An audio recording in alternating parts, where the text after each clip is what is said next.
"I'm afraid, Watson, that I shall have to go," said Holmes, as we sat down together to our breakfast one morning. "Go where to? To Dartmoor?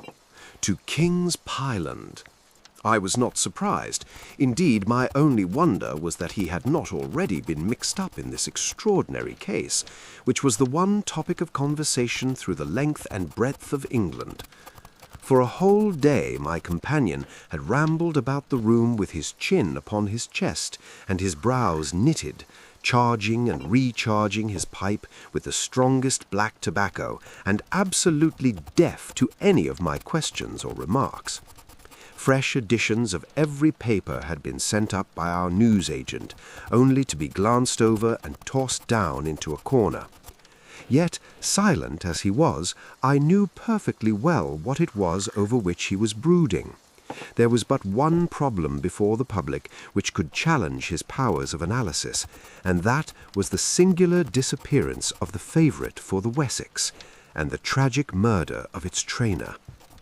When, therefore, he suddenly announced his intention of setting out for the scene of the drama, it was only what I had both expected and hoped for.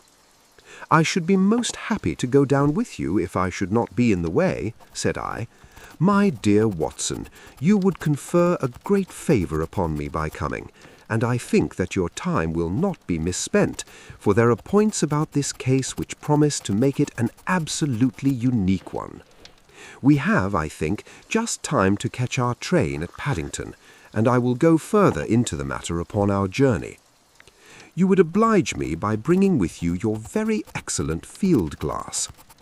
And so it happened that an hour or so later I found myself in the corner of a first-class carriage flying along en route for Exeter, while Sherlock Holmes, with his sharp, eager face framed in his ear-flapped travelling cap, dipped rapidly into the bundle of fresh papers which he had procured at Paddington. We had left Reading far behind us before he thrust the last one of them under the seat and offered me his cigar-case. "We're going well," said he, looking out the window and glancing at his watch. "Our rate at present is 53.5 miles an hour." "I've not observed the quarter-mile post," said I. "Nor have I, but the telegraph posts upon this line are 60 yards, and the calculation is a simple one." "I presume that you've looked into this matter of the murder of John Straker and the disappearance of Silver Blaze. I have seen what the Telegraph and the Chronicle have to say. It is one of those cases where the art of the reasoner should be used rather for the sifting of details than for the acquiring of fresh evidence. The tragedy has been so uncommon, so complete, and of such personal importance to so many people that we're suffering from a plethora of surmise, conjecture, and hypothesis.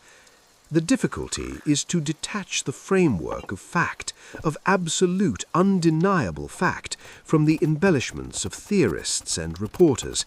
Then, having established ourselves upon this sound basis, it is our duty to see what inferences may be drawn, and what are the special points upon which the whole mystery turns. On Tuesday evening I received telegraphs from both Colonel Ross, the owner of the horse, and from Inspector Gregory, who was looking after the case, inviting my cooperation. "Tuesday evening!" I exclaimed. "And this is Thursday morning. Why didn't you go down yesterday?" "Because I made a blunder, my dear Watson, which is, I'm afraid, a more common occurrence than anyone would think who only knew me through your memoirs. The fact is that I could not believe it possible that the most remarkable horse in England could long remain concealed, especially in so sparsely inhabited a place as the north of Dartmoor. From hour to hour yesterday I expected to hear that he had been found, and that his abductor was the murderer of John Straker. When, however, another morning had come, and I found that beyond the arrest of young Fitzroy Simpson nothing had been done, I felt that it was time for me to take action. Yet in some ways I feel that yesterday has not been wasted." "You have formed a theory, then?" "At least I've got a grip of the essential facts of the case. I shall enumerate them to you, for nothing clears up a case so much as stating it to another person, and I can hardly expect your cooperation if I do not show you the position from which we start. I lay back against the cushions, puffing at my cigar, while Holmes, leaning forward with his long, thin forefinger checking off the points upon the palm of his left hand, gave me a sketch of the events which had led to our journey. Silver Blaze, said he, is from the same stock and holds as brilliant a record as his famous ancestor. He is now in his 5th year, and has brought in turn each of the prizes of the turf to Colonel Ross, his fortunate owner. Up to the time of the catastrophe, he was the first favourite for the Wessex Cup, the betting being 3-1 on him. He has always, however, been a prime favourite with the racing public, and has never yet disappointed them, so that even at those odds, enormous sums of money have been laid upon him. It is obvious, therefore, that there were many people who had the strongest interest in preventing Silver Blaze from being there at the Form of the Flag next Tuesday. The fact was, of course, appreciated. At King's Pyland, where the Colonel's training stable is situated, every precaution was taken to guard the favourite. The trainer, John Straker, is a retired jockey who rode in Colonel Ross's colours before he became too heavy for the weighing chair. He has served the Colonel for 5 years as jockey and for 7 as trainer. He has always shown himself to be a zealous and honest servant. Under him were 3 lads, for the establishment was a small one, containing only 4 horses in all. One of these lads sat up each night in the stable, while the others slept in the loft. All 3 bore excellent characters. John Straker, who was a married man, lived in a small villa about 200 yards from the stables. He has no children, keeps 1 maidservant, and is comfortably off. The country round is very lonely, but about half a mile to the north there is a small cluster of villas, which have been built by a Tavistock contractor for the use of invalids and others who may wish to enjoy the pure Dartmoor air. Tavistock itself lies 2 miles to the west, while across the moor, also about 2 miles distant, is the larger training establishment of Mapleton, which belongs to Lord Backwater, and is managed by Silas Brown. In every other direction, the moor is a complete wilderness, inhabited only by a few roaming gypsies. Such was the general situation last Monday night when the catastrophe occurred. On that evening, the horses had been exercised and watered as usual, and the stables were locked up. At 9 o'clock, 2 of the lads walked up to the trainer's house, where they had supper in the kitchen, while the third, Ned Hunter, remained on guard. At a few minutes after 9, the maid, Edith Baxter, carried down to the stables his supper, which consisted of a dish of curried mutton. She took no liquid, as there was a water tap in the stables, and it was the rule that the lad on duty should drink nothing else. The maid carried a lantern with her, as it was very dark, and the path ran across the open moor. Edith Baxter was within 30 yards of the stables when a man appeared out of the darkness and called her to stop. As he stepped into the circle of yellow light thrown by the lantern, she saw that he was a person of gentlemanly bearing, dressed in a grey suit of tweeds with a cloth cap. He wore gaiters and carried a heavy stick with a knob to it. She was most impressed, however, by the extreme pallor of his face and by the nervousness of his manner.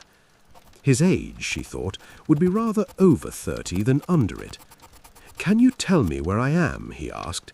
"I had almost made up my mind to sleep on the moor when I saw the light of your lantern." "You were close to the King's Pyland training stables," said she. "Oh, indeed, what a stroke of luck!" he cried. "I understand that a stable boy sleeps there alone every night. Perhaps that is his supper which you are carrying to him. Now, I am sure that you would not be too proud to earn the price of a new dress, would you?"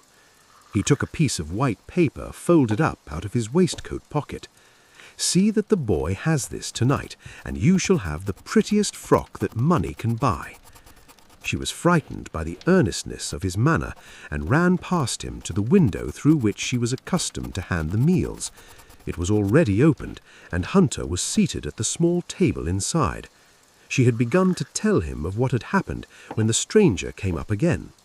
"Good evening," said he, looking through the window. "I wanted to have a word with you." The girl has sworn that as he spoke, she noticed the corner of the little paper packet protruding from his closed hand. "What business have you here?" asked the lad. "It's business that may put something into your pocket," said the other. "You've got 2 horses in for the Wessex Cup, Silver Blaze and Bayard. Let me have the straight tip, and you won't be a loser. It is a fact that at the weights, Bayard could blive the other 100 yards in 5 furlongs, and that the stable have put their money on him." "So you're one of those damned touts," cried the lad. "I'll show you how we serve them in King's Pyland." He sprang up and rushed across the stable to unloose the dog. The girl fled away to the house, but as she ran, she looked back and saw that the stranger was leaning through the window. A minute later, however, when Hunter rushed out with the hound, he was gone, and though he ran all around the buildings, he failed to find any trace of him. "One moment," I asked. "Did the stable boy, when he ran out with the dog, leave the door unlocked behind him?" "Excellent, Watson, excellent," murmured my companion. "The importance of the point struck me so forcibly that I sent a special wire to Dartmoor yesterday to clear the matter up. The boy locked the door before he left it. The window, I may add, was not large enough for a man to get through." Hunter waited until his fellow grooms had returned, when he sent a message to the trainer and told him what had occurred. Straker was excited at hearing the account, although he does not seem to have quite realized its true significance. It left him, however, vaguely uneasy, and Mrs. Straker, waking at 1 in the morning, found that he was dressing and replied to her inquiries. He said that he could not sleep on account of his anxiety about the horses, and that he intended to walk down to the stables to see that all was well. She begged him to remain at home, as she could hear the rain pattering against the window, but in spite of her entreaties, he pulled on his large mackintosh and left the house. Mrs. Straker awoke at 7 in the morning to find that her husband had not yet returned. She dressed herself hastily and called the maid and set off for the stables. The door was open. Inside, huddled together upon a chair, Hunter was sunk in a state of absolute stupor. The favourite stall was empty, and there were no signs of his trainer. The 2 lads who slept in the chaff-cutting loft above the harness room were quickly aroused. They had heard nothing during the night, for they are both sound sleepers. Hunter was obviously under the influence of some powerful drug, and as no sense could be got out of him, he was left to sleep it off, while the 2 lads and the 2 women ran out in search of the absentees. They still had hopes that the trainer had, for some reason, taken out the horse for early exercise, but on ascending the knoll near the house, from which all the neighbouring moors were visible, they could not only see no signs of the missing favourite, but they perceived something which warned them that they were in the presence of a tragedy. About a quarter of a mile from the stables, John Straker's overcoat was flapping from a furze bush. Immediately beyond there was a bowl-shaped depression in the moor, and at the bottom of this was found the dead body of the unfortunate trainer. His head had been shattered by a savage blow from some heavy weapon, and he was wounded on the thigh, where there was a long, clean cut, inflicted evidently by some very sharp instrument. It was clear, however, that Straker had defended himself vigorously against his assailants, for in his right hand he held a small knife which was clotted with blood up to the handle, while in his left he clasped a red and black silk cravat, which was recognized by the maid as having been worn on the preceding evening by the stranger who had visited the stables. Hunter, on recovering from his stupor, was also quite positive as to the ownership of the cravat. He was equally certain that the same stranger had, while standing at the window, drugged his curried mutton, and so deprived the stables of their watchman. As to the missing horse, there were abundant proofs in the mud which lay at the bottom of the fatal hollow that he had been there at the time of the struggle, but from that morning he had disappeared, and although a large reward has been offered, and all the gypsies of Dartmoor are on the alert, no news has come of him. Finally, an analysis has shown that the remains of his supper left by the stable lad contain an appreciable quantity of powdered opium, while the people at the house partook of the same dish on the same night without any ill effect. Those are the main facts of the case, stripped of all surmise and stated as baldly as possible. I shall now recapitulate what the police have done in the matter. Inspector Gregory, to whom the case has been committed, is an extremely competent officer. Were he but gifted with imagination, he might rise to great heights in his profession. On his arrival, he promptly found and arrested the man upon whom suspicion naturally rested. There was little difficulty in finding him, for he inhabited one of those villas which I have mentioned. His name, it appears, was Fitzroy Simpson. He was a man of excellent birth and education who had squandered a fortune on the turf, and who lived now by doing a little quiet and genteel bookmaking in the sporting clubs of London. An examination of his betting book shows that bets to the amount of £5,000 had been registered by him against the favourite. On being arrested, he volunteered the statement that he had come down to Dartmoor in the hope of getting some information about the King's Pyland horses, and also about Desborough, the second favourite, which was in charge of Silas Brown at the Mapleton stables. He did not attempt to deny that he had acted as described on the evening before, but declared that he had no sinister designs, and simply wished to obtain first-hand information. When confronted with his cravat, he turned very pale, and was utterly unable to account for its presence in the hand of the murdered man.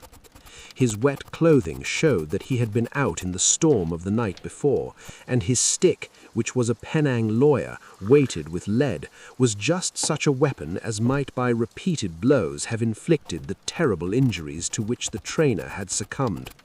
On the other hand, there was no wound on his person, while the state of Straker's knife would show that one at least of his assailants must bear his mark on him. There you have it all in a nutshell, Watson, and if you can give me any light, I shall be infinitely obliged to you. I had listened with the greatest interest to the statement which Holmes, with characteristic clearness, had laid before me. Though most of the facts were familiar to me, I had not sufficiently appreciated their relative importance, nor their connection to each other. Is it not possible, I suggested, that the incised wound upon Straker may have been caused by his own knife in the convulsive struggles which follow any brain injury? It is more than possible, it is probable, said Holmes. In that case, one of the main points in favour of the accused disappears. And yet, said I, even now I fail to understand what the theory of the police can be. I'm afraid that whatever theory we state has very grave objections to it, returned my companion. The police, I imagine, take it that this Fitzroy Simpson, having drugged the lad, and having in some way obtained a duplicate key, opened the stable door and took out the horse with the intention, apparently, of kidnapping him altogether. His bridle is missing, so that Simpson must have put this on. Then, having left the door open behind him, he was leading the horse away. Over the moor, when he was either met or overtaken by the trainer, a row naturally ensued. Simpson beat out the trainer's brains with his heavy stick, without receiving any injury from the small knife which Straker used in self-defence, and then the thief either led the horse on to some secret hiding place, or else it may have bolted during the struggle, and be now wandering out on the moors. That is the case as it appears to the police, and improbable as it is, all other explanations are more improbable still. However, I shall very quickly test the matter when I am once upon the spot, and until then I cannot really see how we can get much further than our present position. It was evening before we reached the little town of Tavistock, which lies like the boss of a shield in the middle of a huge circle of Dartmoor. Two gentlemen were awaiting us in the station. The one, a tall, fair man with lion-like hair and beard and curiously penetrating light blue eyes. The other, a small, alert person, very neat and dapper in a frock coat and gaiters, with trim little side whiskers and an eyeglass. The latter was Colonel Ross, the well-known sportsman. The other, Inspector Gregory, a man who was rapidly making his name in the English detective service.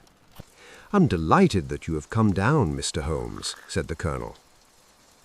"The inspector here has done all that could possibly be suggested, but I wish to leave no stone unturned in trying to avenge poor Straker and in recovering my horse." "Have there been any fresh developments?" asked Holmes. "I'm sorry to say that we have made very little progress," said the inspector. "We have an open carriage outside, and as you would no doubt like to see the place before the light fails, we might talk it over as we drive." A minute later, we were all seated in a comfortable landau and were rattling through the quaint old Devonshire city. Inspector Gregory was full of his case and poured out a stream of remarks, while Holmes threw in an occasional question or interjection.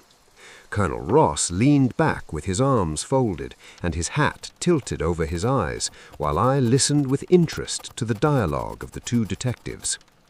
Gregory was formulating his theory, which was almost exactly what Holmes had foretold in the train.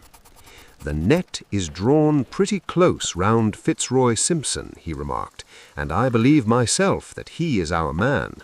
At the same time, I recognize that the evidence is purely circumstantial and that some new development may upset it. How about Straker's knife? We have quite come to the conclusion that he wounded himself in his fall. My friend Dr. Watson made that suggestion to me as we came down. If so, it would tell against this man Simpson. Undoubtedly, he has neither knife nor any sign of a wound. The evidence against him is certainly strong. He had a great interest in the disappearance of the favorite. He lies under suspicion of having poisoned the stable boy. He was undoubtedly out in the storm.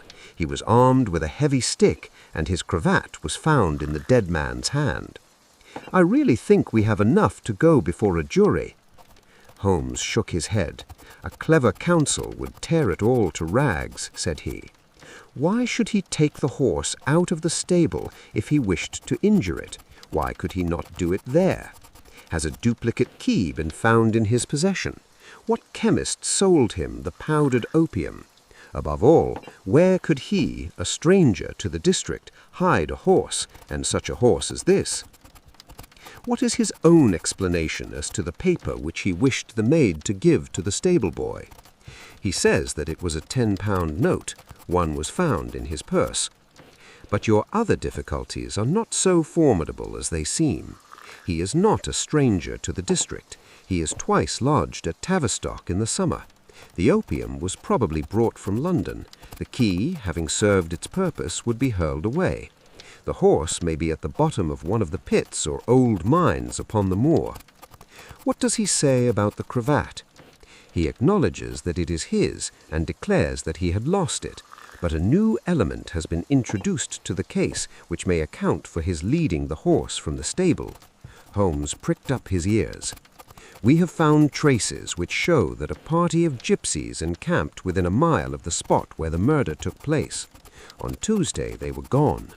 Now, presuming that there was some understanding between Simpson and the gypsies, might he not have been leading the horse to them when he was overtaken, and may they not have him now? It is certainly possible.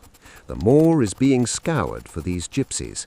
I've also examined every stable and outhouse in Tavistock and for a radius of 10 miles. There is another training stable, quite close, I understand. Yes, and that is a factor which we must certainly not neglect.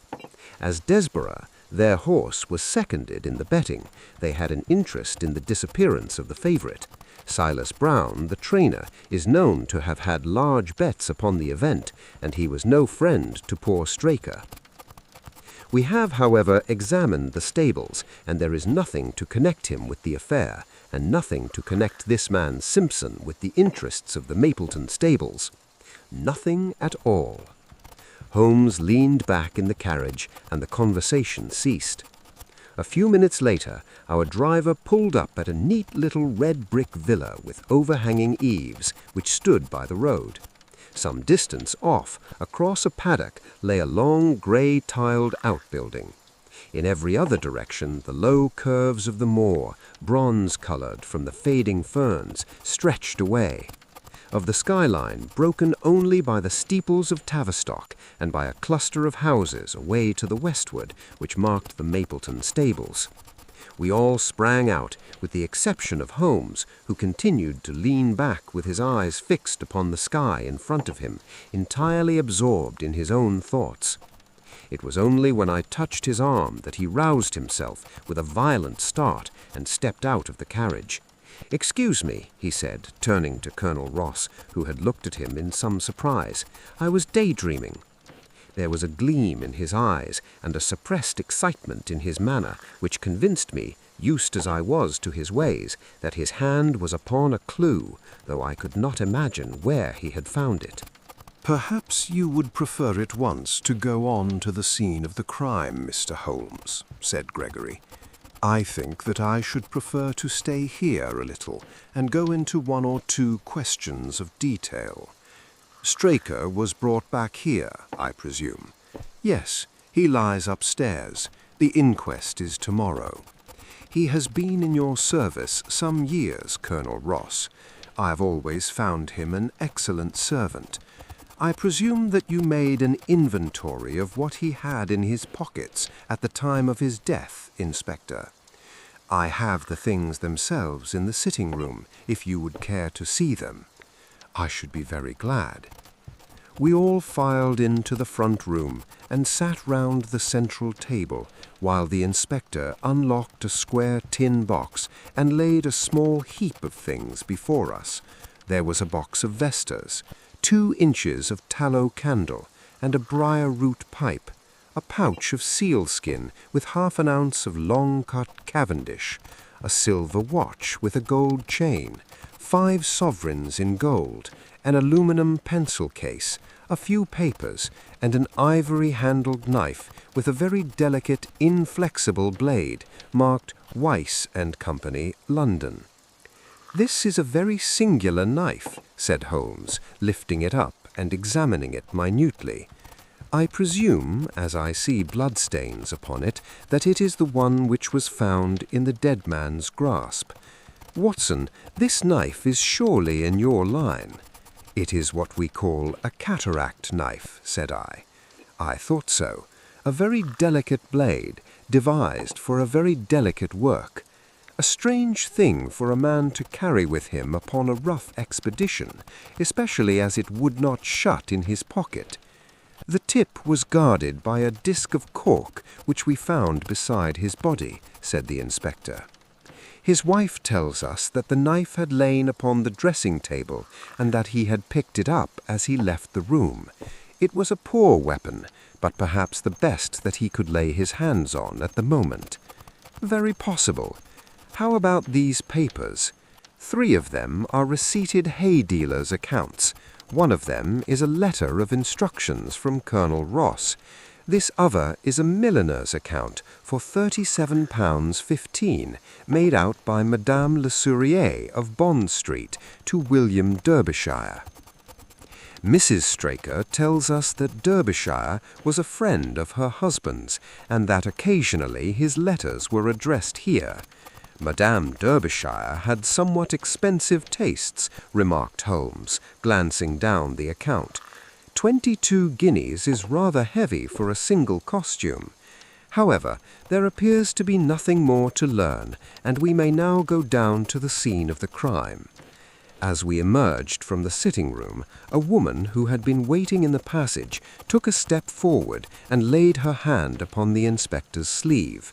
Her face was haggard and thin and eager, stamped with the print of a recent horror. "Have you got them? Have you found them?" she panted. "No, Mrs. Straker, but Mr. Holmes here has come from London to help us, and we shall do all that is possible." "Surely I met you in Plymouth at a garden party some little time ago, Mrs. Straker," said Holmes.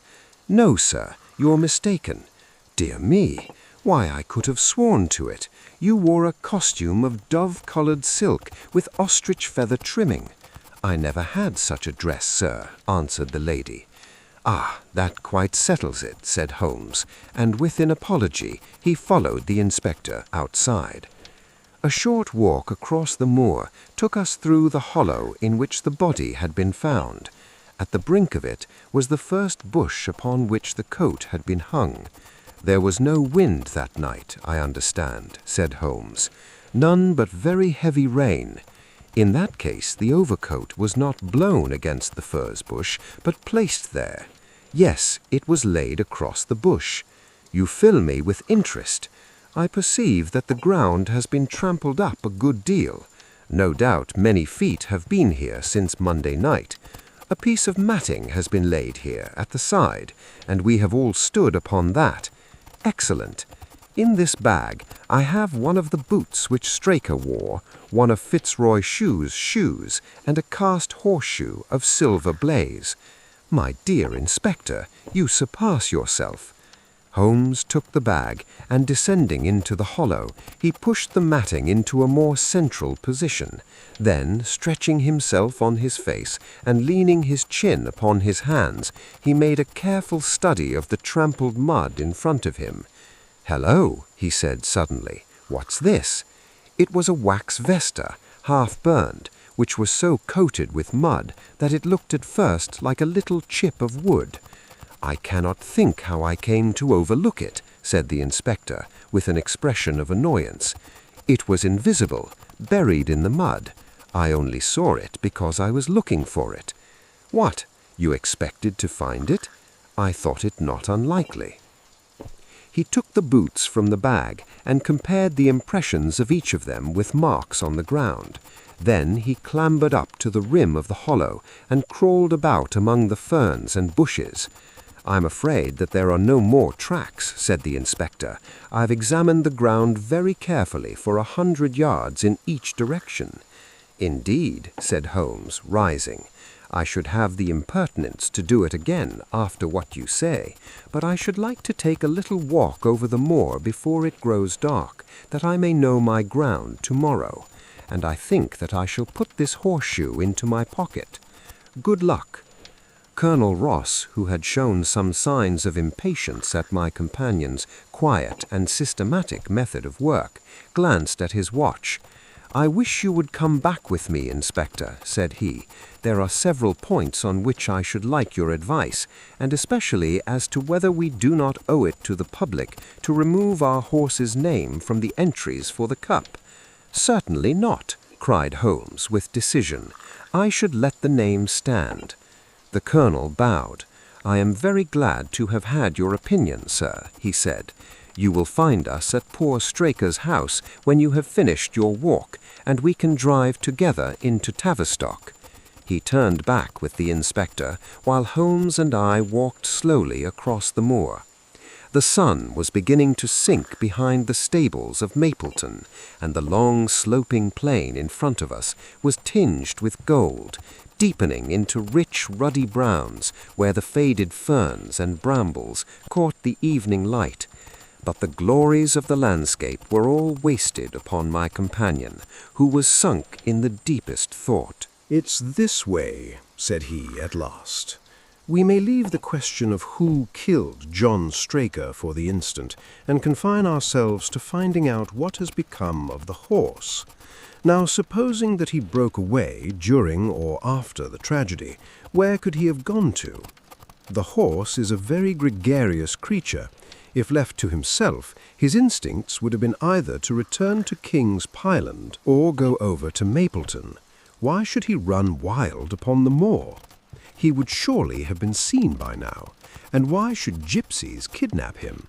These people always clear out when they hear of trouble, for they do not wish to be pestered by the police. They could not hope to sell such a horse. They would run a great risk and gain nothing by taking him. Surely that is clear. Where is he then? I've already said that he must have gone to King's Pyland or to Mapleton. He's not at King's Pyland, therefore he is at Mapleton. Let us take that as a working hypothesis and see what it leads us to. This part of the moor, as the inspector remarked, is very hard and dry, but it falls away towards Mapleton, and you can see from here that there is a long hollow over yonder which must have been very wet on Monday night. If our supposition is correct, then the horse must have crossed that, and there is the point where we should look for his tracks. We had been walking briskly during this conversation, and a few more minutes brought us to the hollow in question. At Holmes' request, I walked down the bank to the right, and he to the left, but I had not taken 50 paces before I heard him give a shout and saw him waving his hand to me.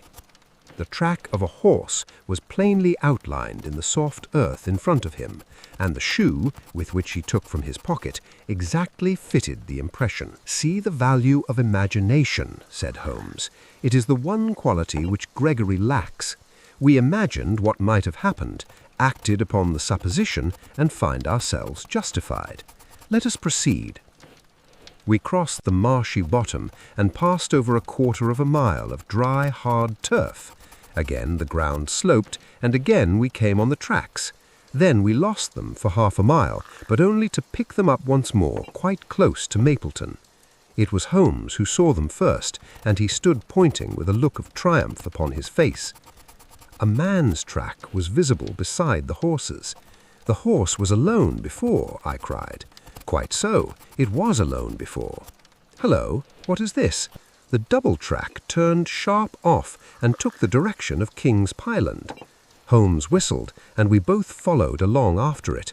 His eyes were on the trail, but I happened to look a little to one side and saw, to my surprise, the same tracks coming back again in the opposite direction.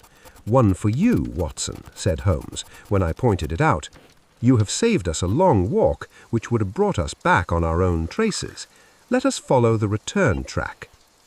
We had not to go far. It ended at the paving of asphalt which led up to the gates of the Mapleton stables. As we approached, a groom ran out from them. "We don't want any loiterers about here," said he. "I only wish to ask a question," said Holmes with his finger and thumb in his waistcoat. "Should I be too early to see your master, Mr. Silas Brown, if I were to call at 5 o'clock tomorrow morning?" "Bless you, sir, if anyone is about, he will be, for he is always the first stirring. But here he is, sir, to answer your questions for himself." "No, sir, no, it is as much as my place is worth to let him see me. Touch my hat to him afterwards, if you like." As Sherlock Holmes replaced the half-crown which he had drawn from his pocket, a fierce-looking elderly man strode out from the gate with a hunting crop swinging in his hand. "What's this, Dawson?" he cried. "No gossiping. Go about your business. And you, what the devil do you want here?" "10 minutes' talk with you, my good sir," said Holmes in the sweetest of voices. "I have no time to talk to every gadabout. We want no stranger here. Be off. You may find a dog at your heels." Holmes leaned forward and whispered something to the trainer's ear. He started violently and flushed to the temples. "It's a lie," he shouted, "an infernal lie." "Very good. Shall we argue about it here in public, or talk it over in your parlour?" "Oh, come in if you wish to," Holmes smiled. "I shall not keep you more than a few minutes, Watson," said he. "Now, Mr. Brown, I am quite at your disposal." It was 20 minutes, and the reds had all faded into greys before Holmes and the trainer reappeared. Never have I seen such a change as had been brought about in Silas Brown in that short time. His face was ashy, beads of perspiration shone upon his brow, and his hands shook like the hunting crop, wagged like a branch in the wind. His bullying, overbearing manner was all gone too, and he cringed along at my companion's side like a dog with its master. "Your instructions will be done. It shall all be done," said he. "There must be no mistake," said Holmes, looking round at him. The other winced as he read the menace in his eyes. "Oh no, there shall be no mistake. It shall be there." "Should I change it first or not?" Holmes thought a little and then burst out laughing. "No, don't," said he. "I shall write to you about it. No tricks now, or— Oh, you can trust me, you can trust me." "Yes, I think I can. Well, you shall hear from me tomorrow." He turned on his heel, disregarding the trembling hand which the other held out to him, and we set off for King's Pyland. A more perfect compound of the bully, coward, and sneak than Master Silas Brown I have seldom met with, remarked Holmes, as we trudged along together. He has the horse.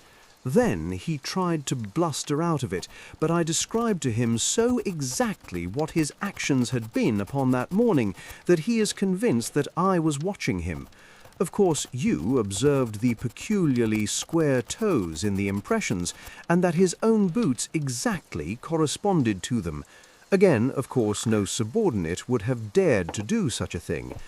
I described to him how, when, according to his custom, he was the first down, he perceived a strange horse wandering over the moor, how he went out to it, and his astonishment at recognizing, from the white forehead, which has given the favourite its name, that chance had put in his power the only horse which could beat the one upon which he had put his money.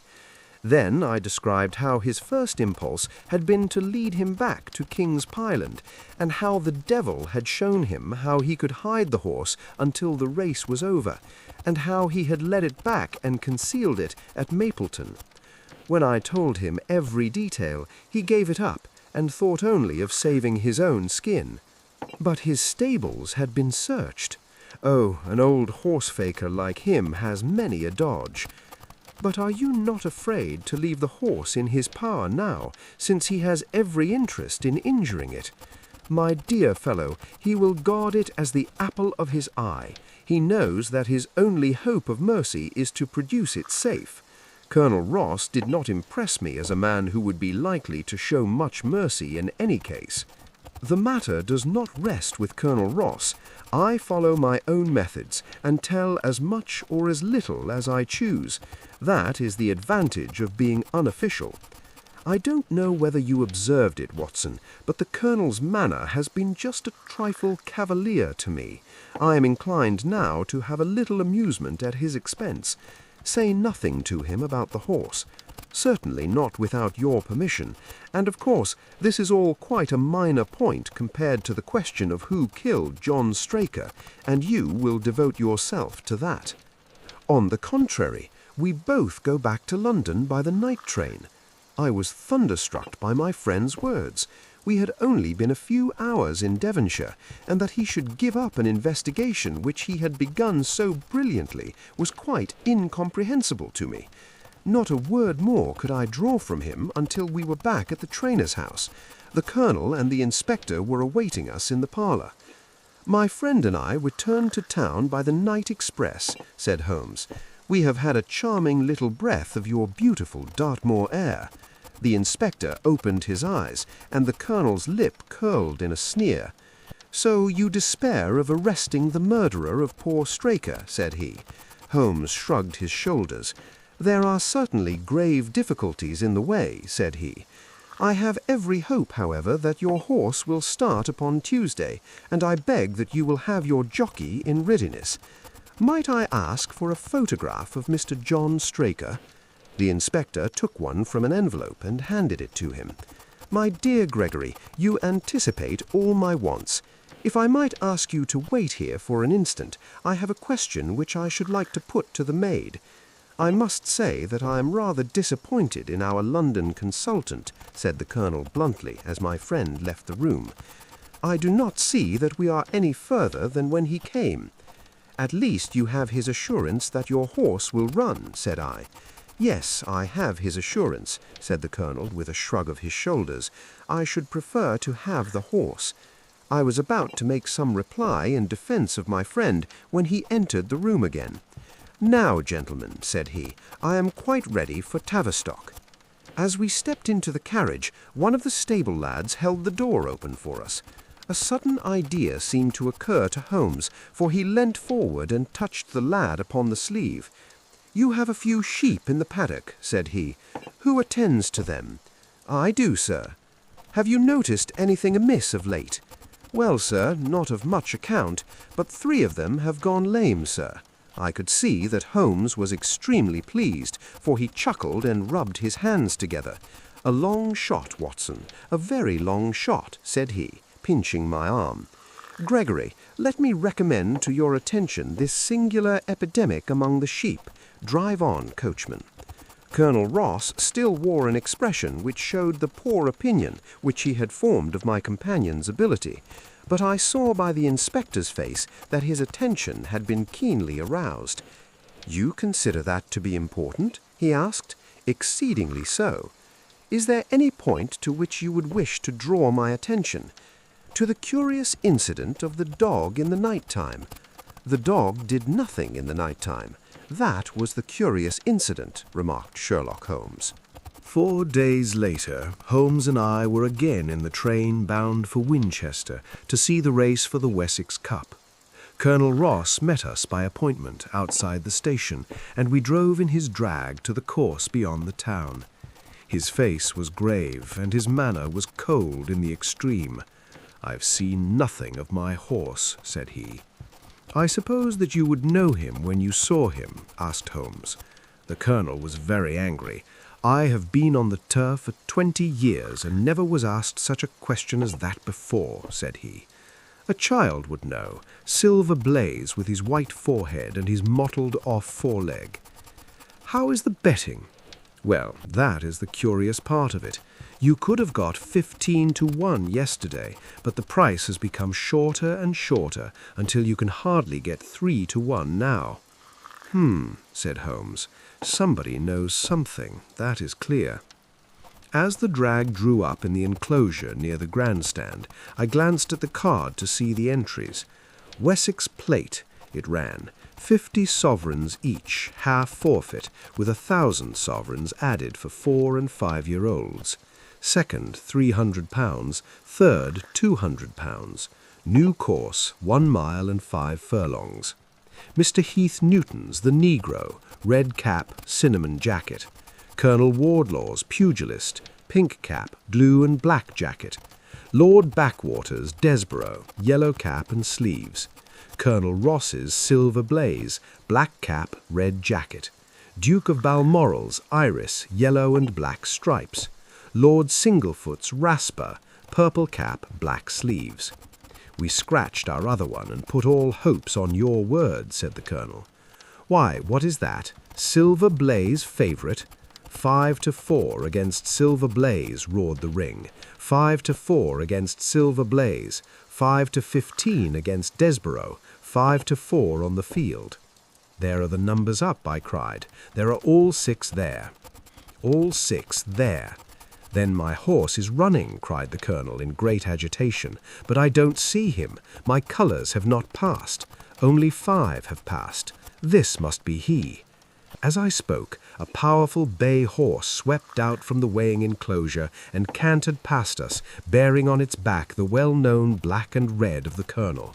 "That's not my horse," cried the owner. "That beast has not a white hair upon its body. What is this that you have done, Mr. Holmes?" "Well, well, let us see how he gets on," said my friend imperturbably. For a few minutes he gazed through my field glass. "Capital and excellent start," he cried suddenly. "There they are, coming round the curve." From our drag we had a superb view as they came up the straight. The 6 horses were so close together that a carpet would have covered them, but halfway up the yellow of the Mapleton stable showed to the front. Before they reached us, however, Desborough's bolt was shot, and the colonel's horse, coming away with a rush, passed the post a good 6 lengths before its rival, the Duke of Balmoral's Iris making a bad third. "It's my race, anyhow," gasped the colonel, passing his hand over his eyes. "I confess that I can make neither head nor tail of it. Don't you think that you have kept up your mystery long enough, Mr. Holmes?" "Certainly, Colonel. You shall know everything. Let us all go round and have a look at the horses together. Here he is," he continued, as we made our way into the weighing enclosure, where only owners and their friends find admittance. "You have only to wash his face and his leg in spirits of wine, and you will find that he is the same old Silver Blaze as ever. You take my breath away. I found him in the hands of a faker, and took the liberty of running him just as he was sent over. My dear sir, you have done wonders. The horse looks very fit and well. It never went better in its life. I owe you 1,000 apologies for having doubted your ability. You've done me a great service by recovering my horse. You would do me a greater still if you could lay your hands on the murderer of John Straker." "I have done so," said Holmes quietly. The Colonel and I stared at him in amazement. "You have got him. Where is he then?" "He's here." "Here? Where?" "In my company at the present moment." The Colonel flushed angrily. "I quite recognize that I am under obligations to you, Mr. Holmes," said he, "but I must regard what you have just said as either a very bad joke or an insult." Sherlock Holmes laughed. "I assure you that I have not associated you with the crime, Colonel," said he. "The real murderer is standing immediately behind you." He stepped past and laid his hand on the glossy neck of the thoroughbred. "The horse!" cried both the Colonel and myself. "Yes, the horse, and it may lessen his guilt if I say that it was done in self-defense, and that John Straker was a man who was entirely unworthy of your confidence. But there goes the bell, and as I stand to win a little on this next race, I shall defer a lengthy explanation until a more fitting time. We had a corner of a Pullman car to ourselves that evening as we whirled back to London, and I fancy that the journey was a short one to the Colonel Ross as well as to myself, as we listened to our companion's narrative of the events which had occurred at the Dartmoor training stables upon the Monday night, and the means by which he had unravelled them. "I confess," said he, "that any theories which I had formed from the newspaper reports were entirely erroneous, and yet there were indications there, had they not been overlaid by other details which concealed their true import. I went to Devonshire with the conviction that Fitzroy Simpson was the true culprit, although, of course, I saw that the evidence against him was by no means complete. It was while I was in the carriage, just as we reached the trainer's house, that the immense significance of the curried mutton occurred to me. You may remember that I was distraught and remained sitting after you had all alighted. I was marvelling in my own mind how I could possibly have overlooked so obvious a clue. "I confess," said the Colonel, "that even now I cannot see how it helps us. It was the first link in my chain of reasoning. Powdered opium is by no means tasteless. The flavour is not disagreeable, but it is perceptible. Were it mixed with any ordinary dish, the eater would undoubtedly detect it, and would probably eat no more. A curry was exactly the medium which would disguise this taste. By no possible supposition could this stranger, Fitzroy Simpson, have caused curry to be served in the trainer's family that night, and it is surely too monstrous a coincidence to suppose that he happened to come along with powdered opium upon the very night when a dish happened to be served which would disguise the flavour. That is unthinkable. Therefore Simpson becomes eliminated from the case, and our attention centres upon Straker and his wife, the only two people who could have chosen curried mutton for supper that night. The opium was added after the dish was set aside for the stable boy, for the others had the same for supper, with no ill effects. Which of them, then, had access to that dish without the maid seeing them? Before deciding that question, I had grasped the significance of the silence of the dog, for one true inference invariably suggests others. The Simpson incident had shown me that a dog was kept in the stables, and yet, though someone had been in and fetched out a horse, he had not barked enough to arouse the two lads in the loft. Obviously, the midnight visitor was someone whom the dog knew well.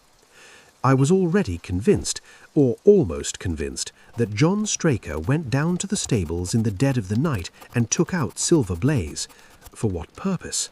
For a dishonest one, obviously, or why should he drug his own stable boy? And yet I was at a loss to know why. There have been cases before now where trainers have made sure of great sums of money by laying against their own horses through agents, and then preventing them from winning by fraud. Sometimes it is a pulling jockey, sometimes it is some surer and subtler means. What was it here? I hoped that the contents of his pocket might help me to form a conclusion, and they did so. You cannot have forgotten the singular knife which was found in the dead man's hand, a knife which certainly no sane man would choose for a weapon.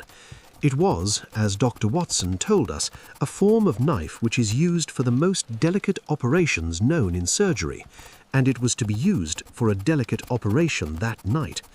You must know, with your wide experience of turf matters, Colonel, that it is possible to make a slight nick on the tendons of a horse's ham, and to do it subcutaneously, so as to leave absolutely no trace. A horse so treated would develop a slight lameness, which would be put down to a strain in exercise or a touch of rheumatism, but never to foul play. "Villain! Scoundrel!" cried the Colonel. "We have here the explanation of why John Straker wished to take the horse out onto the moor. So spirited a creature would have certainly roused the soundest of sleepers when it felt the prick of the knife. It was absolutely necessary to do it in the open air." "I've been blind," cried the Colonel. "Of course, that was why he needed the candle, and struck the match, undoubtedly. But in examining his belongings, I was fortunate enough to discover not only the method of the crime, but even its motives. As a man of the world, Colonel, you know that men do not carry other people's bills about in their pockets. We have most of us quite enough to do to settle our own.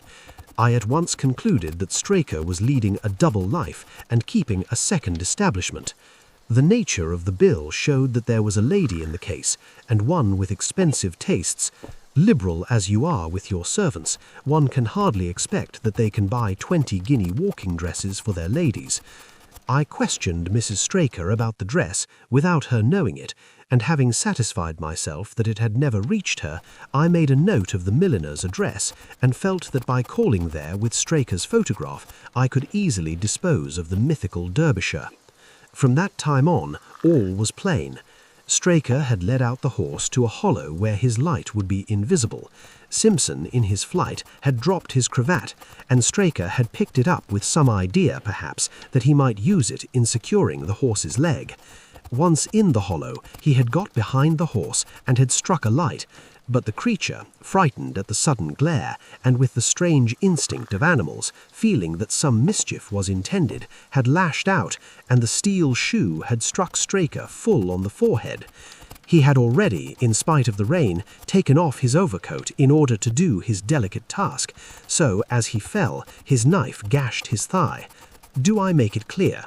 "Wonderful!" cried the Colonel. "Wonderful! He might have been there." My final shot was, I confess, a very long one. It struck me that so astute a man as Straker would not undertake this delicate tendon nicking without a little practice. What could he practice on? My eyes fell upon the sheep, and I asked a question which, rather to my surprise, showed that my surmise was correct. When I returned to London, I called upon the milliner who had recognized Straker as an excellent customer of the name of Derbyshire, who had a very dashing wife with a strong partiality for expensive dresses. I have no doubt that this woman had plunged him over head and ears in debt, and so led him into this miserable plot. "You have explained all but one thing," cried the Colonel. "Where was the horse?" "Ah, it bolted and was cared for by one of your neighbours. We must have an amnesty in that direction, I think.